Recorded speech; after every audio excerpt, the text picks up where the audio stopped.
ഇന്ന് നമുക്ക് കുറച്ച് കൊഴുവ നല്ല ക്രിസ്പി ആയിട്ട് വറുത്തെടുത്താലോ? അതിന് വേണ്ടിയിട്ട് കുറച്ച് കൊഴുവ നല്ലോണം ക്ലീൻ ചെയ്തത് എടുക്കുക. അതിലേക്ക് നമുക്ക് കുറച്ച് മഞ്ഞൾപ്പൊടി ഇട്ട് കൊടുക്കണം.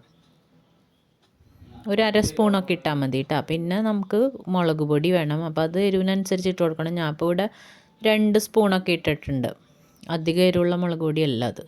പിന്നെ അതിലേക്ക് കുറച്ച് ഉപ്പും കൂടി ഇട്ടിട്ട് നല്ലോണം അതിനൊന്ന് കുഴച്ചെടുക്കുക.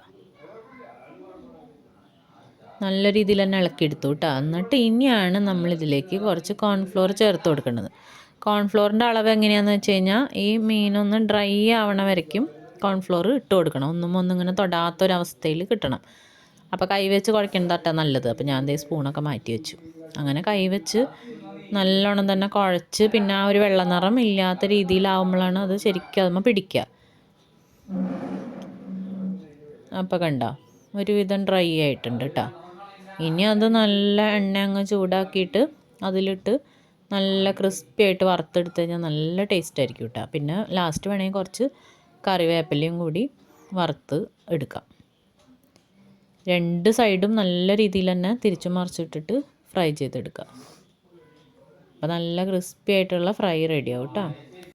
പിന്നെ എൻ്റെ വീഡിയോസൊക്കെ ഇഷ്ടമാവുകയാണെങ്കിൽ ഒന്ന് സബ്സ്ക്രൈബ് ചെയ്യാനും മറന്നു പോവല്ലേ.